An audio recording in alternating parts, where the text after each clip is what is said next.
네, 안녕하세요. 제2의 쉬운 통계와 수학입니다. 오늘은 기초통계학 이론 강의 20강으로 카이제곱 분포에 대해서 알아보겠습니다. 우선 카이제곱 분포의 정의부터 알아보겠습니다. 카이제곱 분포란 서로 독립이며 표준 정규 분포를 따르는 확률 변수들을 제곱하여 더한 값이 따르는 확률 분포를 의미합니다.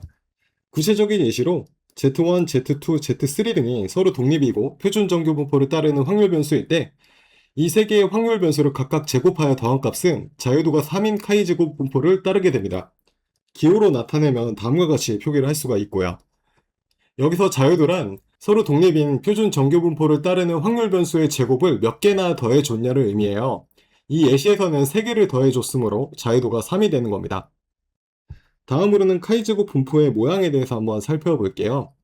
표준 정규 분포를 따르는 확률 변수들을 각각 제곱하여 더한 값이 카이제곱 분포를 따르므로 일단 카이제곱 분포를 따르는 확률 변수는 무조건 0 이상의 값을 가지도록 되어 있습니다. 좀 더 쉽게 그림을 통해 한번 설명드려 볼게요.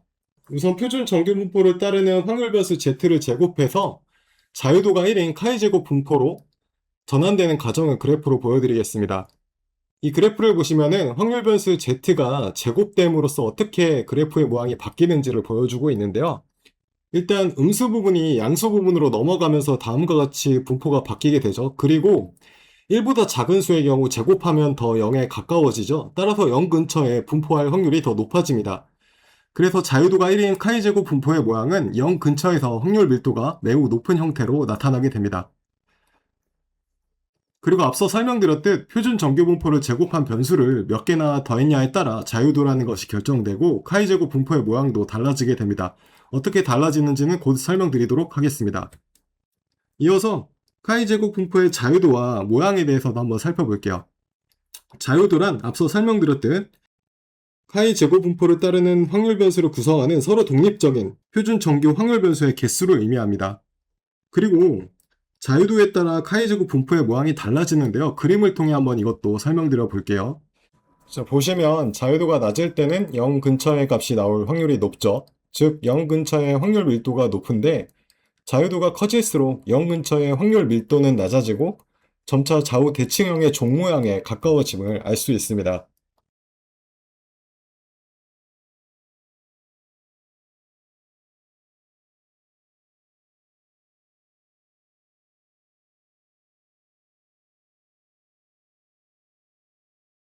이처럼 자유도가 커질수록 정규 분포의 모양에 가까워지는 이유에 대해서도 한번 설명드려 볼게요. 자유도가 적을 때에는 더하는 제곱값의 개수도 적기 때문에 전체 합이 0에서 크게 벗어나기 어렵습니다. 개발 확률 변수 z1개는 0 근처의 값을 취할 확률이 높죠. 따라서 z제곱도 0 근처일 확률이 높은 거예요. 이런 것들 한두 개 더해봤자 0 근처를 벗어나기 힘든 거죠. 반면 자유도가 커지면 수많은 제곱값을 더하게 되므로 그중 몇 개는 자연스레 0에서 먼 양수의 값을 가지게 되고 따라서 전체 합도 자연스럽게 0에서 멀어질 가능성이 커지는 거죠. 따라서 자유도가 높을수록 값들이 점차 0 근처에 치우친 정도가 줄어들어 점차 정규 분포와 비슷한 모양이 되는 것입니다. 좀 더 구체적으로 그 이유를 자세히 설명드릴게요.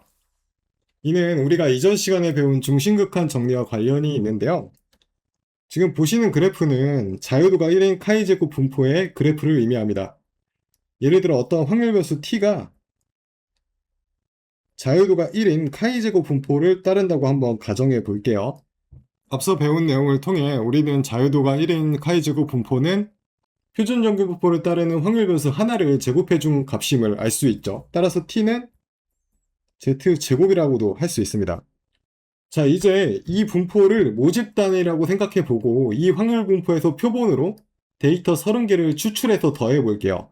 추출한 데이터를 각각 T1, T2, T3, T30 등이라고 할 때 이를 모두 더하면 다음과 같이 표기를 할 수 있고요. 이 합 전체도 하나의 확률 변수라고 할 수 있습니다. 자, 근데 한번 여기서 이 값을 30으로 나눠 볼까요? 그럼 이 값 전체는 뭐가 돼요? 바로 표본 평균이 됩니다. 어떤 모집단에서 30개의 데이터를 추출해서 그 데이터의 개수인 30으로 나누어 줬기 때문이죠. 그리고 이 표본 평균은 표본의 크기가 30개 이상이므로 중심극한 정리에 의해서 정규 분포와 같은 모양의 분포를 가지게 돼요. 즉, 이 값도 하나의 확률 변수인데 이 확률 변수가 정규 분포와 같은 모양의 분포를 가지게 된다는 거죠. 모집단의 분포가 기울어져 있든 비대칭이든 불규칙적이든 크기가 30이 넘는 표본 평균의 분포는 정규 분포의 모양을 가지게 되어 있으니까요. 그리고 여기서 이 값에 한번 30을 곱해 볼게요. 그러면은 분모 부분이 30이 사라지죠. 그럼 남는 거는 이 분자 부분의 값만 남는데 이 값들도 하나의 확률 변수고 이 확률 변수의 분포도 정규 분포의 모양을 가지게 되어 있어요. 왜냐? 정규 분포를 따르는 변수에 30을 곱해줬으므로 평균과 표준 편차만 30배가 될 뿐이거든요. 모양 자체는 정규 분포의 모양을 그대로 가지게 되어 있어요. 자, 그러면은 이 t1부터 t30까지 더한 값이 결국 확률 변수이고 그 분포가 정규 분포를 따른다는 것까지는 우리가 알아냈어요. 근데 이 값에 또 숨은 의미가 숨겨져 있습니다.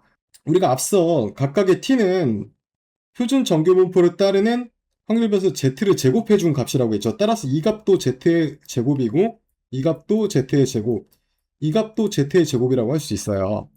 마지막 값도 z의 제곱이 되겠죠. 즉 이 식은 표준 정규 분포를 따르고 서로 독립인 확률 변수 30개를 각각 제곱해서 더한 값이에요. 따라서 이 값은 자유도가 30인 카이 제곱 분포를 따른다고도 할 수 있어요.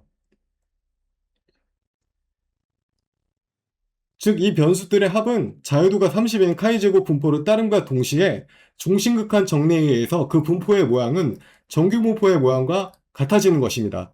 이를 통해 우리는 자유도가 충분히 큰 카이 제곱 분포는 그 분포의 모양이 정규 분포와 유사해짐을 알 수가 있는 것입니다.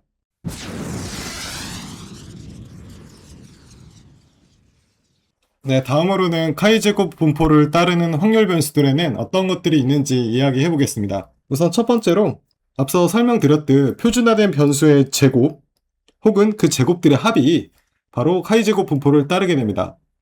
아래에서 식에서 보시는 변수들이 바로 카이 제곱 분포를 따르는 확률 변수라고 할 수 있죠.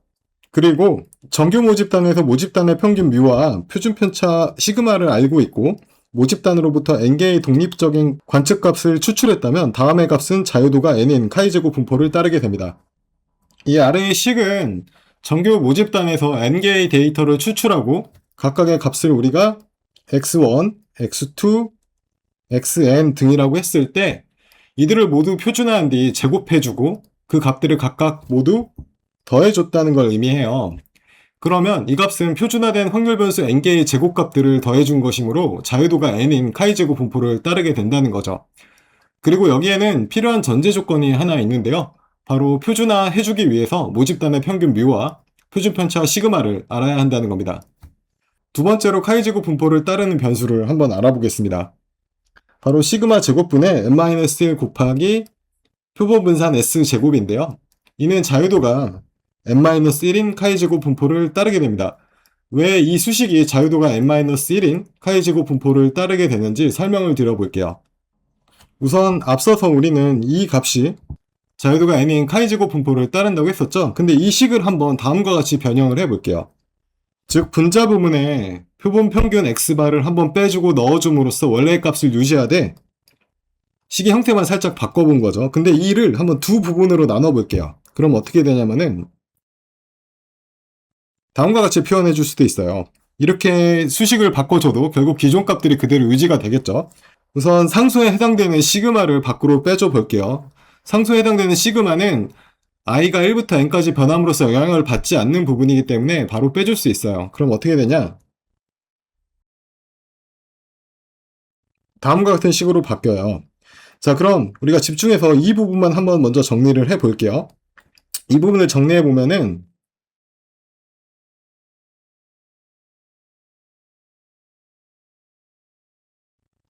자, 다음과 같이 정리가 됩니다. 그런데 이 두 번째 항, 이 두 번째 항에서 한 가지 재미있는 사실을 알아낼 수 있는데요. 두 번째 항에서 이 부분은 0이 돼요. 왜 그럴까요? 이 시그마 기호가 있을 때 i가 1부터 n까지 변함에도 영향을 받지 않는 항들은 어떻게 처리를 해야 하죠? 밖으로 빼주되 위에 있는 n을 곱해줌으로써 빼주면 돼요. 따라서 이 식은 어떻게 정리할 수 있냐면은 다음과 같이 정리해 줄 수가 있어요. 여기서 표본 평균은 n분의 시그마 i는 1부터 n까지 xi와 같아요. 따라서 이 식은 다음과 같이 정리가 됩니다. 즉 이 값은 0이 돼요. 즉 이 가운데 항 중에 이 부분이 0이므로 앞에 어떤 수가 오든 결국 곱해주면 0이 되죠. 따라서 두 번째 항은 완전히 사라진다고 생각하셔도 되는 겁니다. 따라서 남는 건 다음과 같은 두 항만 남게 되죠. 여기서 우측항은 보시면 i의 변화에 영향을 받지 않는 항들밖에 없어요. i가 1부터 n까지 변한다고 해서 표본 평균 x바가 뭐 변할 리가 없고, 마찬가지로 상수인 모집단 평균 뮤도 변할 리가 없어요. 따라서 이 부분은 어떻게 빼줄 수가 있냐면은 n 곱하기 가로 열고 표본 평균 x바 빼기 모집단 평균 뮤의 제곱이라고 우리가 놔줄 수가 있어요. 즉 다음과 같이 정리된다고 할 수 있겠네요. 결국 최종적으로 이 전체의 식을 한번 정리해 보면은 다음과 같이 정리가 된다고 할 수 있습니다. 즉 우리가 최초에 봤던 이 식이 바로 다음과 같이 정리가 된다는 거죠. 그리고 이 시그마 제곱분의 1을 안에 집어넣어서 다음과 같이 정리해 줄 수도 있어요.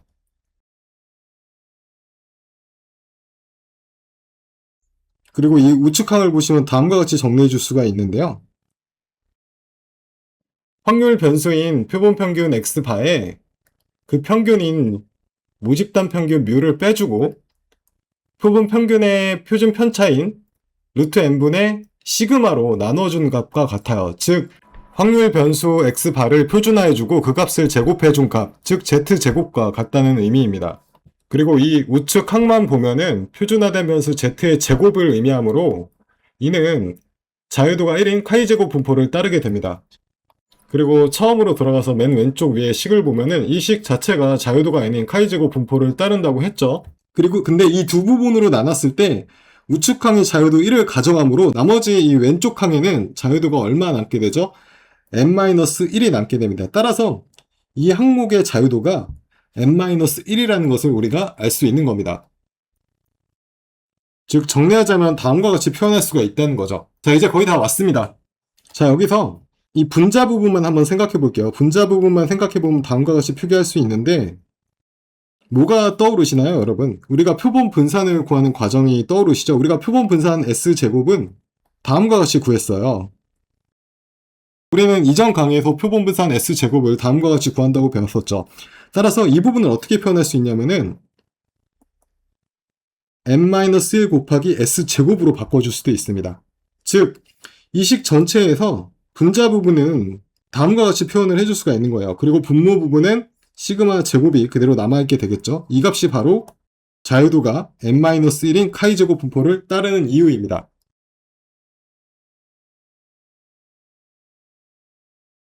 조금 자세히 설명드리다 보니까 설명 과정이 길어졌는데요. 왜 시그마 제곱분의 n-1 곱하기 s제곱이 왜 자유도가 n-1인 카이제곱 분포를 따르게 되는지 이 과정을 통해 암기해 두시면 좋을 것 같습니다.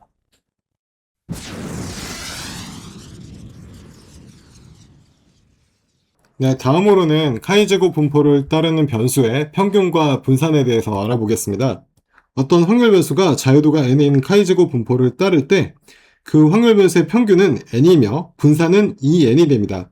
예를 들어 확률 변수 t가 자유도가 n인 카이제곱 분포를 따른다고 했을 때 이 확률 변수 t의 기대값, 즉 평균은 n이 되고 이 t의 분산, 즉 베리언스 t는 2n이 되는 것입니다. 마지막으로 카이제곱 분포가 어떻게 활용되는지도 한번 설명드려 보겠습니다. 우선 첫 번째로 모집단의 분산을 추정하는 데 활용이 됩니다.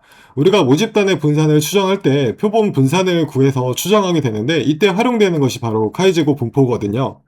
단 이를 위해서는 한 가지 전제 조건이 필요한데요. 바로 모집단이 정규 분포를 따라야 한다는 겁니다. 우선 다음의 식이 자유도가 n-1인 카이제곱 분포를 따른다는 것을 우리가 이미 배웠었죠. 표본 평균을 통해 모평균을 추정하고 이때의 정규 분포가 활용되듯 표본 분산을 통해 우리는 모집단의 분산을 추정하고 이때 카이제곱 분포가 활용되는 것입니다. 좀 더 구체적으로 설명을 드리자면은 표본의 크기가 충분히 클 때 표본 평균의 분포는 다음과 같은 정규 분포를 따른다고 우리가 배웠었죠. 그리고 만일에 표본 추출을 아주 여러 번 반복해서 표본 평균도 아주 여러 개 구했다고 한번 가정해 볼게요. 이때 표본 평균들의 평균을 구하면 모집단의 평균 뮤와 같아지게 됩니다. 근데 보통은 시간과 비용상의 문제로 인해서 표본을 여러 번 추출할 수가 없죠. 그래서 딱 한 번만 추출해서 표본 평균을 구했다고 가정을 해 볼게요.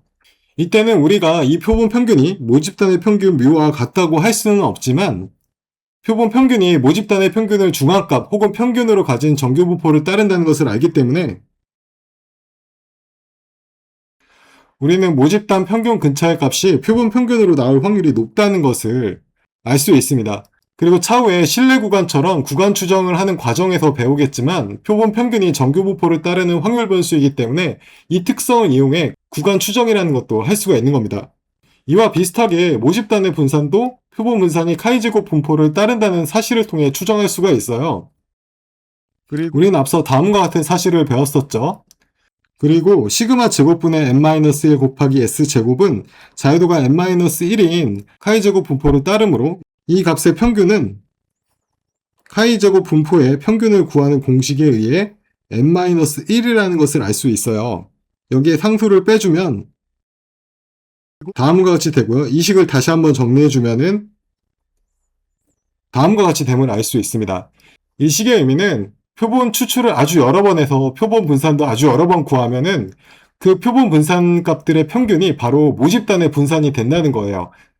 하지만 우리는 시간과 비용의 문제로 인해서 표본 추출을 아주 여러 번 하기 힘들죠. 따라서 보통은 한 번 추출한 표본의 분산을 가지고 모집단의 분산을 추정해야 됩니다.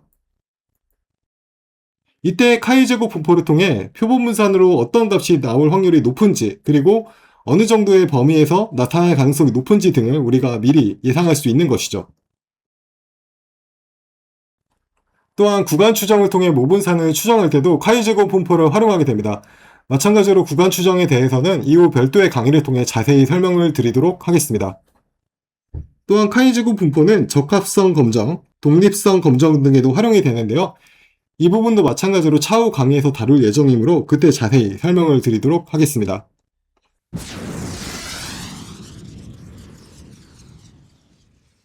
네, 다음으로는 연습 문제 한번 풀어보겠습니다. 네덜란드 남성들의 키의 분포는 정규 분포를 따르며 모집단의 분산은 10제곱센티미터로 알려져 있다. 표본으로 101명의 네덜란드 남성을 뽑아 표본 분산을 구했을 때 표본 분산의 평균과 분산을 구하라. 자, 우선 이 문제는 표본 분산과 관련된 문제임을 알 수 있죠. 그리고 문제에서 모집단인 네덜란드 남성들의 키가 정규 분포를 따른다고 주어져 있어요. 따라서 우리는 다음과 같은 식이 자유도가 n-1인 카이제곱 분포를 따른다고 가정할 수 있게 됩니다. 여기서 표본의 크기 n은 101이고 모집단의 분산은 10으로 주어져 있으므로 이 식에 대입을 해보면은 10분의 100 곱하기 s제곱은 자유도가 100인 카이제곱 분포를 따르게 됩니다. 다시 한번 정리를 하자면은 10s제곱이 자유도가 100인 카이제곱 분포를 따른다는 것이죠. 그리고 카이제곱 분포의 성질에 의해 이 10s제곱의 기대값은 카이제곱 분포의 자유도인 100이 됩니다.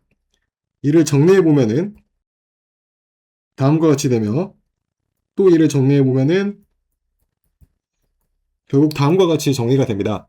즉 표본 분산 s제곱의 기대값, 즉 평균은 10이라는 걸 알 수 있습니다. 또한 이 값은 문제에서 주어진 모집단의 분산과 같다는 것도 알 수가 있죠.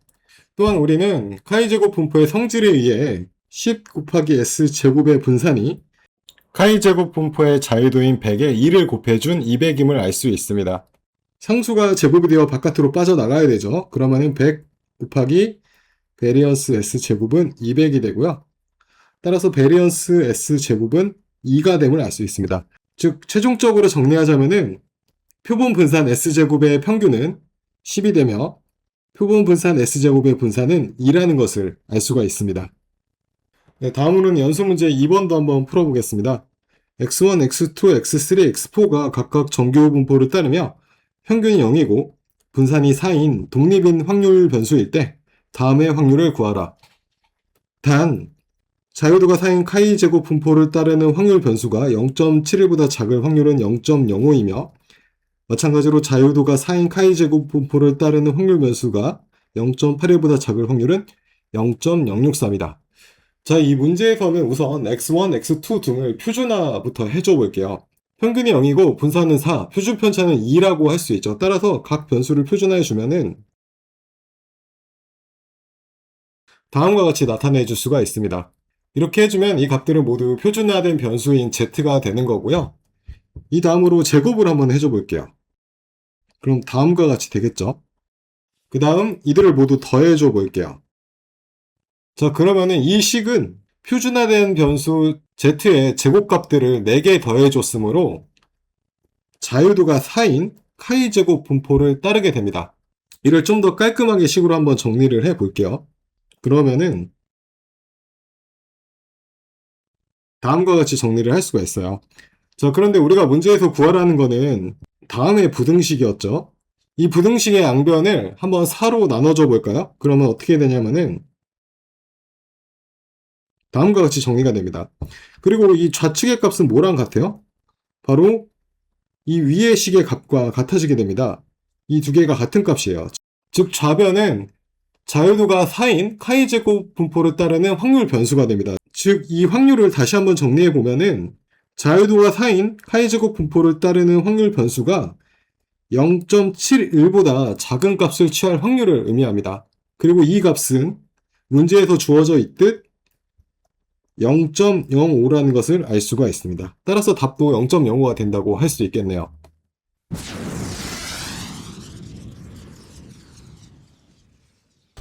네, 좋아요와 구독 부탁드리면서 이상으로 20강을 마치겠습니다.